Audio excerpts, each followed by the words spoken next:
नमस्कार, न्यूज 24 देख रहे हैं आप। मैं हूं आपके साथ डॉक्टर मीना शर्मा। पश्चिम बंगाल में एक डॉक्टर के साथ जिस तरह की दरिंदगी हुई है, उसको लेकर पूरे देश में आक्रोश है। आक्रोश होना लाजमी है, स्वाभाविक है। हिंदुस्तान में आज हम इतनी बड़ी बड़ी बातें करते हैं, लेकिन बेटियों की सुरक्षा आज भी प्रश्नों के सवालों के घेरे में है। इसलिए राजस्थान में रेजिडेंट डॉक्टर जो हड़ताल पर है, उससे जो आरोपी हैं और जो इस तरह की सोच वाले लोग इस दुनिया में जहन में इतनी गंदगी और दरिंदगी रखते हैं, उनके खिलाफ किस तरह की कार्रवाई पश्चिम बंगाल की सरकार करती है और देश में कानूनों में इतनी ज्यादा मजबूती लाने के बाद भी ऐसी घटनाओं पर रोक क्यों नहीं लगती है, ये तमाम सवाल हैं जिनके जवाब ढूंढने की कोशिश हम समय समय पर करते रहते हैं। आज एक बार फिर से पश्चिम बंगाल की घटना का राजस्थान पे जो असर है, हमारे साथ करणवीर राजपुरा कांग्रेस पार्टी के प्रवक्ता, मनीषा सिंह बीजेपी से, डॉक्टर ज्योति सिडाना समाजशास्त्री, महेश शर्मा जी एडवोकेट हैं, राम प्रताप सैनी एडवोकेट हैं, डॉक्टर मुनेश अरोड़ा वरिष्ठ पत्रकार हैं, कैलाश शर्मा प्रदेश महामंत्री है राजस्थान राज्य नर्सेज एसोसिएशन। कैलाश जी अगर जुड़ चुके हैं तो शुरुआत आपसे ही करती, लेकिन कैलाश जी जुड़ेंगे तब तक डॉक्टर मनीषा सिंह बीजेपी की प्रवक्ता, रेजिडेंट डॉक्टर्स की हड़ताल को रोकने के लिए सरकार क्या कर रही है, रेजिडेंट से बात करने के लिए सरकार के क्या प्रयास हैं?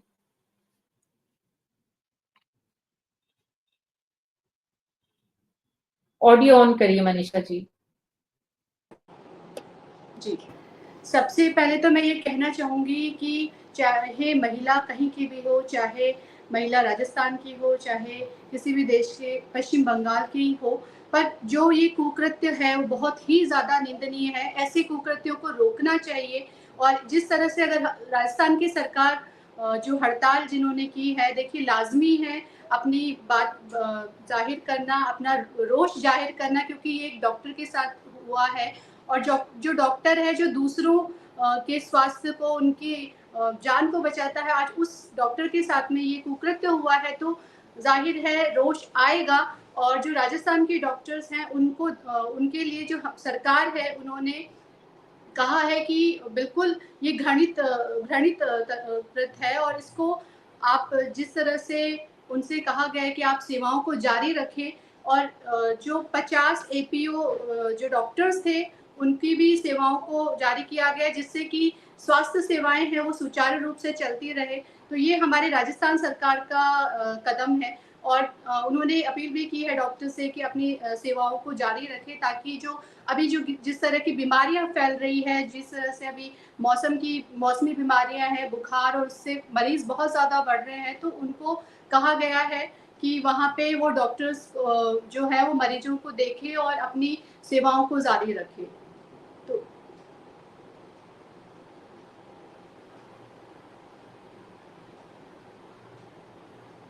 मीना जी, आप सुन पा रहे हैं? मनीषा जी, ये रेजिडेंट्स की मांग क्या है, क्या चाहते हैं ये डॉक्टर्स? देखिए, ये अपनी सिर्फ और सिर्फ अपनी सुरक्षा चाहते हैं। और यहाँ पे जिस तरह से ये हो रहा है, ये अपनी मांग रख रहे हैं कि जैसा कुकृत्य पश्चिम बंगाल में हुआ है वैसे कुकृत्य ना हो, उन अपराधियों को पकड़ा जाए। तो ये बिल्कुल होना चाहिए, अपराधियों को जल्द से जल्द पकड़ा जाना चाहिए, उनको ऐसी सजा देनी चाहिए कि वो ऐसे अपराध ना हो। यही इनकी मांग है। अपराधी गिरफ्त में होने के बाद भी महेश शर्मा जी, किस तरह हमारे कानून और कानूनी जो लीकेज हैं उनकी वजह से बच पाते हैं, बच जाते हैं। पश्चिम बंगाल की तो मुख्यमंत्री खुद महिला है और उनके महिला होते हुए, मुख्यमंत्री होते हुए, इतनी मजबूत महिला होते हुए, नाइट ड्यूटी में तैनात एक डॉक्टर के साथ अगर इस तरह की दुर्घटना होती है सरकारी अस्पताल में, तो फिर क्या हालात उन लोगों के होंगे, उन बेटियों के होंगे जो तुलनात्मक रूप से इतनी सक्षम और मजबूत नहीं होंगी। सबसे पहले तो मैं मेरे साथ जो पैनल में बैठे हुए को पैनलिस्ट है सबको मैं नमस्कार करता हूं। और एक बहुत संवेदनशील मुद्दे पर हम बात कर रहे हैं, और मैं अपेक्षा करूंगा कि जो पॉलिटिकल पार्टी के प्रवक्ता हैं वो भी संवेदनशीलता के साथ बात करें, क्योंकि इतनी विभत्स घटना के बाद अगर राजनीतिक पार्टियां राजनीतिक स्कोर सेट करने में लगी हुई है तो मैं नहीं समझता इसका कोई मतलब है। मीना जी, इसके इस मुद्दे के दो पहलू हैं। एक तो डॉक्टर के साथ में जो दरिंदगी हुई है वो पूरे देश नहीं पूरे समाज के लिए एक कलंक है। लेकिन इसको हमको सेग्रीगेट करना देखना पड़ेगा कि आज स्टेट ऑफ बंगाल के अलावा अगर इस तरह की हरकत होती है तो किसका रोल है और कौन एक्शन टेकन है। पश्चिम बंगाल में ये दरिंदगी हुई है, प्रोटेस्ट यहाँ राजस्थान में हो रहा है, अच्छी बात है, विरोध दर्ज कराना उचित है। लेकिन डॉक्टर की जो पायस ड्यूटी है, जब डॉक्टर एक ओथ लेता है, जब वो डॉक्टर बनता है, तो वो ड्यूटी बाउंड होता है कि वो लोगों को की लाइफ को सेव करेगा। तो यहाँ मैं डॉक्टर से भी अपेक्षा करता हूँ और निवेदन करूँगा कि आपका प्रोटेस्ट जायज़ है और पूरा समाज, पूरा देश आपके साथ है और आपकी सुरक्षा सबसे पहला मुद्दा होना चाहिए, राजनीतिक दलों के लिए भी और इस समाज के लिए भी। लेकिन आप सोचिए कि राजस्थान में इस प्रोटेस्ट से लाभ क्या? क्या राजस्थान की गवर्नमेंट कुछ कर सकती है? 2 स्टेट, या तो सेंट्रल गवर्नमेंट, वहाँ लॉ एनफोर्समेंट एजेंसी उनकी सीबीआई है, वो काम नहीं कर सकती अनटिल अनलेस कि वहाँ सीबीआई की इंक्वायरी के लिए स्टेट गवर्नमेंट ना कहे, परमिट ना करे, या जुडिशरी जो है, या Rajasthan high court, sorry, Kolkata high court या सुप्रीम कोर्ट ऑफ इंडिया इसमें इंटरफियर करके ये इस इंक्वायरी को, प्रॉब को, इन्वेस्टिगेशन को किसी दूसरी एजेंसी को अदर देन पश्चिम बंगाल करे, या सेंट्रल गवर्नमेंट अपने आप एक्शन ले कि वहाँ लॉ एनफोर्समेंट एजेंसी जो है, लॉ एंड ऑर्डर की समस्या उत्पन्न हो गई है और 356 का यूज करके, आर्टिकल 356 का यूज करके और अपनी सेंट्रल एजेंसीज को लगाए। इसके अलावा राजस्थान गवर्नमेंट या एमपी गवर्नमेंट या यूपी गवर्नमेंट या किसी स्टेट, अदर स्टेट की गवर्नमेंट उसमें क्या कर सकती है? इसलिए मेडिकल सेवाओं को बाधित करना, मैं नहीं समझता कि ये भी एक उसी तरह का घृणित कार्य है जैसा कि वो जो डॉक्टर है मरहूम, उनके साथ में ऐसा हुआ है। मेरा मानना यह है कि लॉ एनफोर्समेंट एजेंसी दो ही काम कर सकती है, या तो सेंट्रल गवर्नमेंट की या स्टेट ऑफ वेस्ट बंगाल की। इसलिए जी, प्रोटेस्ट करना तो अपनी जगह जायज निश्चित रूप है। से महेश शर्मा जी, ये डॉक्टर्स का अपनी कम्युनिटी के प्रति साथ खड़े होने का संदेश राजस्थान के डॉक्टर्स की तरफ से है, क्योंकि वो भी रेजिडेंट डॉक्टर थी, इसलिए रेजिडेंट डॉक्टर्स ने इस बात को रखा है। वो कुछ हद तक समझ में आता है, लेकिन जो बात आप बोल रहे हैं वो भी उतनी ही तार्किक है कि राजस्थान में मेडिकल सेवाएं बाधित करने से क्या मिलेगा, आरोपी का उससे क्या वास्ता है। और कैलाश शर्मा जी, जो कि प्रदेश महामंत्री हैं राजस्थान राज्य नर्सेज एसोसिएशन के, वो हमें बेहतर ढंग से बता सकते हैं कि पूरे प्रदेश में डॉक्टर्स के इस हड़ताल से जो मेडिकल सर्विसेज हैं उन पर किस तरह का असर पड़ रहा है। कैलाश जी। मैडम, सबसे तो पहले सारे पैनलिस्ट को मेरा नमस्कार। अभी अभी जो मेरे माननीय पैनलिस्ट बात कह रहे थे कि राजस्थान की चिकित्सा सेवाओं को बाधित करने से क्या मिलेगा, राजस्थान की चिकित्सा सेवाओं को बाधित करने का कोई उद्देश्य, कोई प्रयास हम लोगों का नहीं है। मैं अभी फिलहाल सामने SK Menon resident hospital Jaipur में खड़ा हूँ। आप ये सोचिए कि कलकत्ता हाई कोर्ट ने आज के डॉक्टरों के विरोध प्रदर्शन के बाद इस मामले की जांच को सीबीआई से कराने के लिए आदेश दिए गए हैं। राज्य सरकार, कलकत्ता हाई कोर्ट ने पूछा कि क्या तत्कालीन प्रधानाचार्य को बयान लिए गए, इन्वेस्टिगेशन एजेंसी कहती है नहीं लिए गए। उसके बाद उन्होंने इस्तीफा दिया, उनको तुरंत नेशनल मेडिकल कॉलेज का प्रिंसिपल बना दिया गया। ये चीजें क्या है, राज्य सरकार की इस पूरे मामले में मिलीभगत को एक तरह से शो करती हैं और मजबूरन हो गए डॉक्टर्स को ऑल ओवर इंडिया में टायर बहिष्कार के माध्यम से सरकार के ऊपर प्रेशर बनाना पड़ा। कलकत्ता हाईकोर्ट के ऊपर भी नैतिक प्रेशर रहा इस बात का कि वो इस बात की जांच करें और जांच करवाएं और दोषियों को उचित सजा दें। कई बार ऐसा होता है कि जब चिकित्सक होते हैं, उन चिकित्सकों को कितनी विपरीत परिस्थितियों में काम करना पड़ता है ये हम बहुत अच्छी तरह जानते हैं। 24 घंटे लगातार 7 दिन तक चिकित्सक मरीजों के साथ जूझते रहते हैं।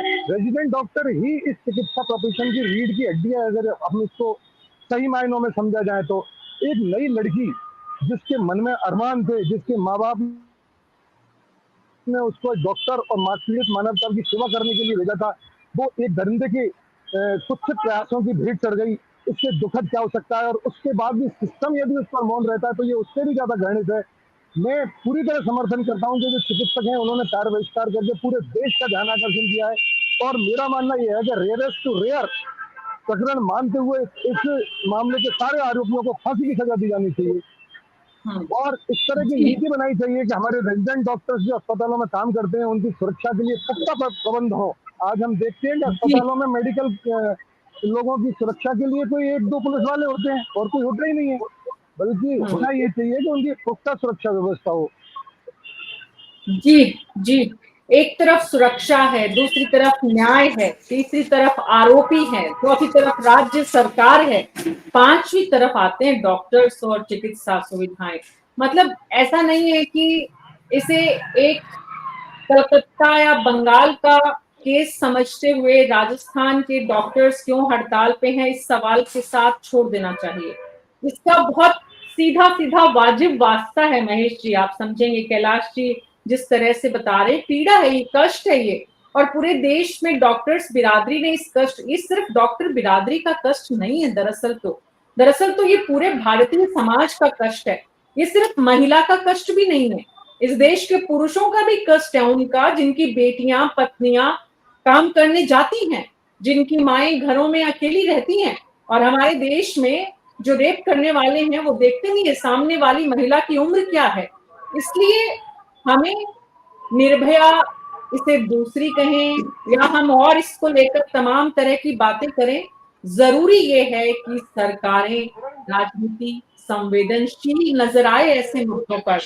राम प्रताप सैनी जी, ज्योति सिडाना जी, मैं आपके पास आ रही हूँ। राम प्रताप जी, जरा संक्षेप में बताइए, लीगल जिस तरह से कैलाश जी कह रहे हैं कि सीधा इनको रेयरेस्ट केस मानते हुए सजा देनी चाहिए।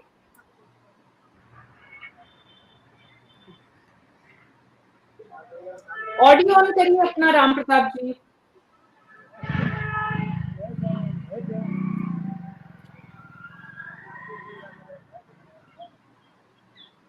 राम प्रताप जी अपना ऑडियो जब तक ठीक करते हैं, ज्योति सिडाना, डॉक्टर ज्योति सिडाना। देखिए, हम भारतीय संविधान की प्रस्तावना जो शुरू में ही 2 लाइनें हैं उसमें साफ साफ लिखा हुआ है कि भारतीय संविधान में सभी को जाति, धर्म, लैंगिक आधार पर समानता, स्वतंत्रता और बंधुत्व का अधिकार है। अब बात जहां हड़ताल की आती है, अभी उसे आप डॉक्टर के रूप में देख रहे हैं कि एक प्रोफेशन के रूप में देख रहे हैं, तो प्रोफेशन के रूप में आप उसकी शपथ उसको याद दिलाते हैं कि उसने शपथ ली है कि वो किसी भी स्थिति में सबके स्वास्थ्य की ध्यान रखेगा, लेकिन उससे पहले वो एक इंसान भी है, तो उसकी खुद की सुरक्षा, उसके खुद के मुझे लगता है ध्यान होना, उस पर ध्यान रखना भी सरकार का काम है। आप ये देखिए, ये आज की बात नहीं है, ये आए दिन बहुत सारी घटनाएं होती हैं कि आए दिन अगर अस्पताल में किसी की मृत्यु हो जाती है या कोई ऐसा नेग्लिजेंस का केस सुनने में आता है, तो उसमें जो परिवार वाले हैं या आम नागरिक होते हैं वो मारपीट करते हैं।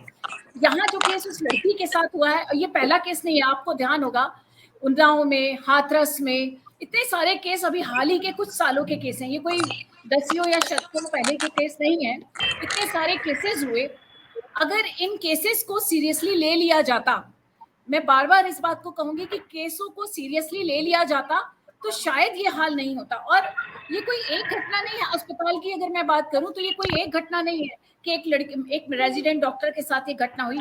आए दिन जो अस्पताल में मरीज एडमिट होती हैं, महिलाएं होती हैं, प्रसूति गृह वार्ड में होती हैं, उनके साथ क्या क्या घटनाएं होती हैं, कितनी घटनाएं हाईलाइट होती हैं। तो प्रॉब्लम ये हमारी कि हम मुद्दे पर बात नहीं करते, हम बात करते हैं कि किसको क्या नहीं करना चाहिए। मुद्दा ये है, जो प्रॉब्लम है उस पर हम बात करें। अगर आप महिला को सुरक्षा नहीं दे रहे हैं, चाहे वो डॉक्टर के रूप में हो, इंजीनियर हो, वो आप टीचर हो, किसी भी प्रोफेशन में हो, आप बात कीजिए कि महिलाओं की सुरक्षा कितनी है, महिलाओं को सुरक्षा क्या हमारा समाज दे पा रहा है। फिर हमें आजाद हुए आज 70 से ज्यादा साल हो गए, हम 75-76 साल बनाते चले जा रहे हैं, हम कितनी स्वतंत्रता समानता दे पाए हैं। हम सिर्फ संविधान की प्रस्तावना में मेंशन करने के लिए अगर कोई कानून बनाते हैं तो मुझे लगता है कि निश्चित रूप से ऐसा नहीं है। डॉक्टर ज्योति सिडाना, हिंदुस्तान ने बहुत प्रयास भी किए हैं, समाज ने भी बहुत प्रयास किए हैं, लेकिन उन प्रयासों में कमी कहाँ रह रही है, हमें अब विचार उस पर करने की जरूरत है। डॉक्टर मुनीश, मैं यही कह रही हूँ कि कानून में मेंशन करने से कानून में केवल उल्लेख करने से कुछ नहीं होगा, इसको जमीनी स्तर पर लाना होगा। और जी देखिए बहुत अच्छा चीज ये है, पुरुष के पुरुष होने में प्रॉब्लम नहीं है, महिला के महिला होने में प्रॉब्लम नहीं है, पर उसको इंसान माना जाए, इंसान का जी दर्जा दिया जाए और फिर उसके साथ आप बिहेव कीजिए। तो मुझे लगता जी है शायद ये हमें बहस ही नहीं करनी पड़ेगी कि रेजिडेंट बिल्कुल डॉक्टर्स या डॉक्टर्स की क्या ड्यूटी है। तो बिल्कुल हर बिल्कुल समझ में किसी का आता भी है। हक है, वो इंसान है, हाँ, अगर उनके साथ कुछ हुआ है, आज अगर डॉक्टर के साथ वैसे आज तो अगर सारे वो अपनी हॉस्पिटल बात जाए। नहीं रखेंगे तो कैसे सुना जाएगा? डॉक्टर मुनीश अरोड़ा, ऐसे में एक तरफ मामला पश्चिम बंगाल का, दूसरी तरफ मुद्दा इस समाज से जुड़ा हुआ, जड़ों से जुड़ा हुआ है, और तीसरी तरफ राजस्थान की मेडिकल फैसिलिटीज है। राज्य सरकार की क्या जिम्मेदारी बनती है डॉक्टर मुनीश अरोड़ा? मीना जी, बात सही है कि यह मुद्दा बहुत व्यापक मुद्दा है। खाली है कि यह मुद्दा पश्चिम बंगाल का नहीं है, ये एक महिला का अस्मिता का मुद्दा है, राजस्थान के मरीजों का मुद्दा है। क्योंकि मरीज जो आज सफर कर रहे हैं हॉस्पिटल्स में, वो भी बहुत बड़ा एक इशू है, जिससे राज्य सरकार निपटने के लिए अपने जितनी भी ताकत है वो लगा रही है। मगर जो ऑपरेशंस के अंदर डॉक्टर, रेजिडेंट डॉक्टर लगते हैं, जो वार्डों को संभालते हैं, जो आउटडोर को संभालते हैं, उनकी वजह से कितना ऑपरेशन चल रहे हैं, उनकी वजह से जो हालात बन रहे हैं वो अच्छे हालात नहीं है। क्योंकि इससे राजस्थान की जनता सफर हो रही है। न सिर्फ राजस्थान की जनता, बल्कि देश के हर उस मेडिकल कॉलेज में जहाँ आज ऑपरेशन होने वाले थे, चाहे पंजाब हो, बंगाल हो, कहीं भी हो, बिहार हो, एमपी हो, वहां सारी सारी जो व्यवस्था है मेडिकल की वो चरमराई है। मगर मीना जी, ये बहुत एक सेंसिटिव इशू है। रेजिडेंट डॉक्टर वो डॉक्टर होता है जो चार तरफ का प्रेशर झेलता है। वो एक तरफ अपनी पढ़ाई का प्रेशर देखता है, एक तरफ वो प्रैक्टिकल करने के लिए उसकी मजबूरी है कि वो वार्ड में भी काम करता है, आउटडोर में भी काम करता है और सब जगह काम करता है। और तीसरी तरफ वो अपने बॉसेस का भी सामना करना पड़ता है उसको, जो उसके ऊपर सीनियर डॉक्टर्स बैठते हैं, उनका भी लोड उसमें रेजिडेंट डॉक्टर को देखना पड़ता है। और तीसरा, इनको जो इनकम है वो भी काफी लो रहती है, इनकी इनकम बहुत ज्यादा अच्छी नहीं है, या इनको जो भुगतान मिलना चाहिए वो बहुत ज्यादा अच्छा नहीं है। तो जो रेजिडेंट डॉक्टर है वो चार तरफ से प्रेशर में है, सिंगल प्रेशर में नहीं है। उसको अपने एजुकेशन का भी डर रहता है, उसको अपने प्रैक्टिकल भी देखने हैं, उसको अपने डिग्री को भी अच्छा सुधारना है आगे, उसको जो पीजी डिग्री लेनी है। तो Meena ji, resident doctor double problem है। फिर उसके बाद एक महिला डॉक्टर के साथ इस तरह की घटना देश में जहां भी होती है वो बहुत खतरनाक है। इसके लिए सुरक्षा बिल और पुलिस को सशक्त कार्रवाई करनी चाहिए। न्याय व्यवस्था के लिए तो अभी भाई साहब ने बताया कि हाई कोर्ट ने कहा कि वहां पे क्या प्रिंसिपल को चेंज किया, वो किया।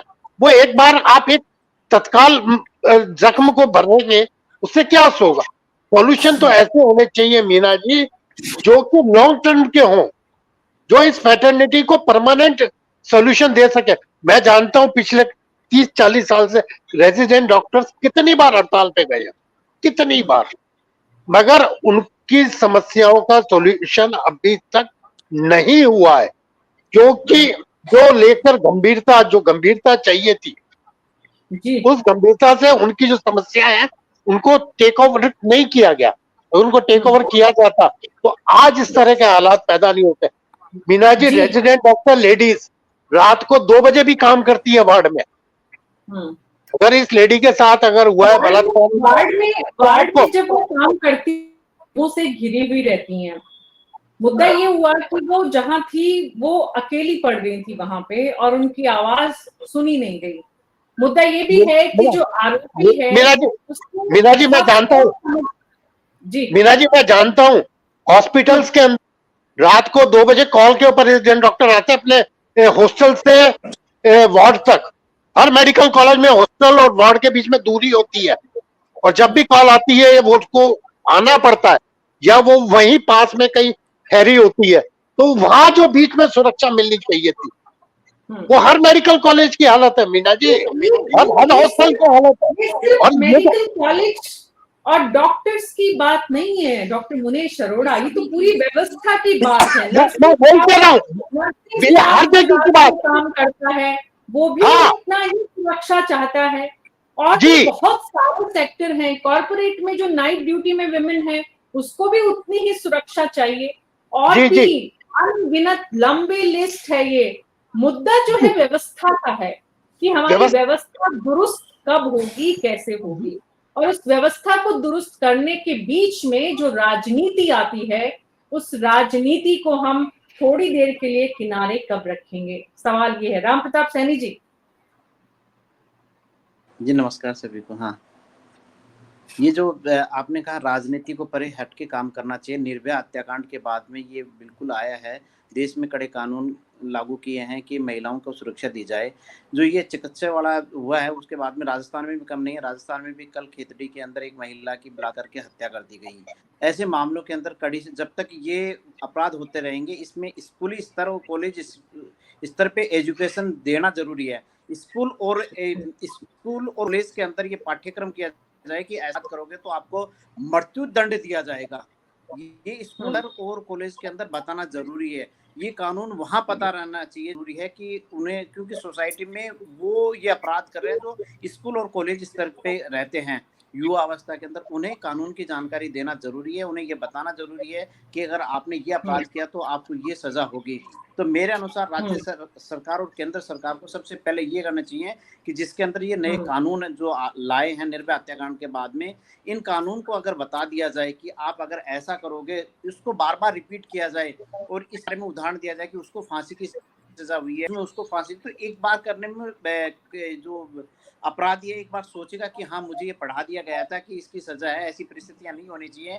तो मेरे विचार से सबसे पहले राज्य सरकार और केंद्र सरकार को जो महिलाओं के विरुद्ध अत्याचार होते हैं या जो अपराध किए गए हैं उनके बारे में आप कक्षा 8वीं से लेके और ग्रेजुएशन तक इस चैप्टर को बार बार में उनको बताया जाना चाहिए कि आप ये अपराध करोगे तो निश्चित रूप से आपको ये सजा मिलेगी। इसके अलावा आपका करियर खराब होगा, क्योंकि ये जो कई ऐसे होते हैं जो पढ़े लिखे नहीं होते हैं या जिन्हें कानूनी न समझ, जो उस परिस्थिति के अंदर ऐसा करवाते हैं। तो मेरे अनुसार सबसे पहला काम तो केंद्र और राज्य सरकार को ये करना चाहिए।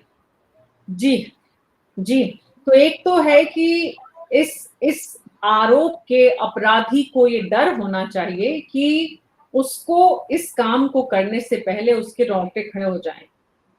हमारे देश में कानून बने भी है। जी डॉक्टर ज्योति सिडाना बोले। मैं बीच में बोलूंगी। अभी सर ने कहा कि पाठ्यक्रम और शिक्षा का हिस्सा होना चाहिए। ये आप जानते होंगे कि अभी ये पाठ्यक्रम और शिक्षा का बहुत समय से हिस्सा है। आपको ध्यान होगा, मैं बिना कोई नाम लिए बताऊंगी कि एक विधायक ने जब ये हाथरस वाला केस हुआ था तो उन्होंने ये बयान दी, उन्होंने ये कहा था कि बेरोजगारी बढ़ रही है इसलिए लड़के लोग ये काम कर रहे हैं। ये आप कह रहे हैं कि कानून की अवेयरनेस होना चाहिए। जो कानून बनाता है, जो कानून के पालक हारे हैं, जो कानून के अंदर बैठे हैं, उनका ये स्टेटमेंट था कि लड़कों में चूंकि बेरोजगारी बढ़ रही है, युवकों में, इसलिए ये घटनाएं इस तरह की बढ़ती चली जा रही है। दूसरा, किसी एक रिटायर्ड जज ने ये कहा था कि लड़कियों को संस्कारी बनकर रहना चाहिए, सभ्य समाज का हिस्सा बनकर रहना चाहिए। इसका मतलब जिनके साथ ये घटनाएं होती हैं वो संस्कारी नहीं होती।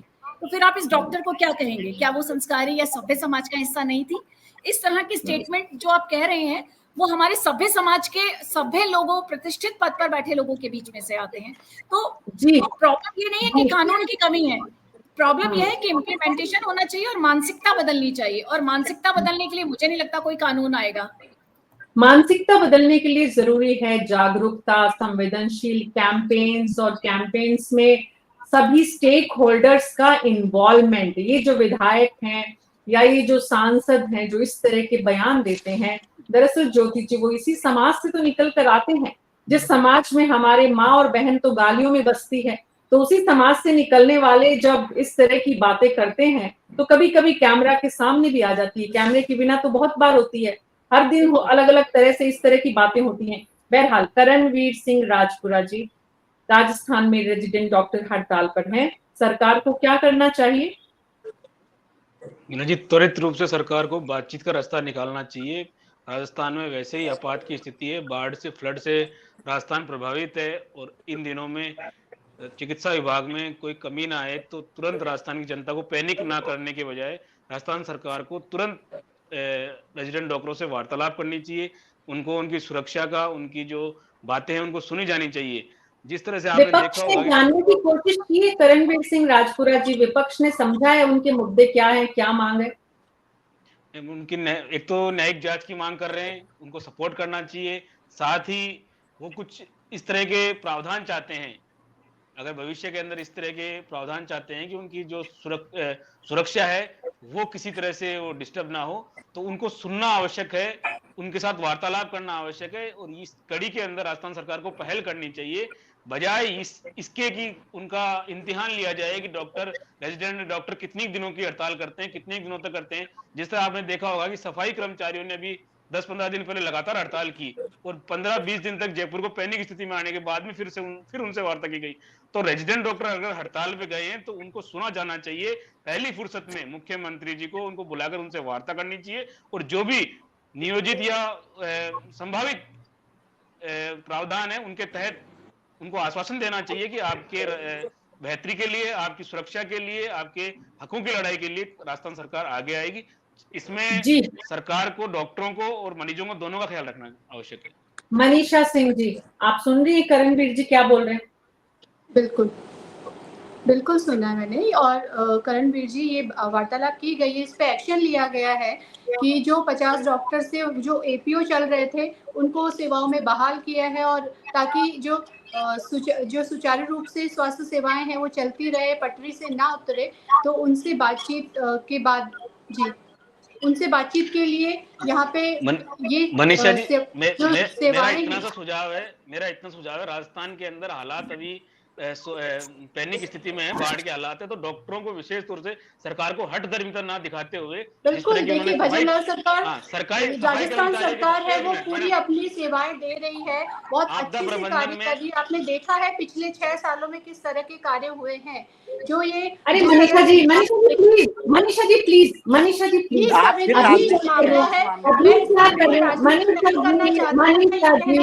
चिकित्सा मंत्री क्या कर रहे हैं, हेल्थ सेक्रेटरी क्या कर रहे हैं, मेडिकल कॉलेज के प्रिंसिपल क्या कर रहे हैं?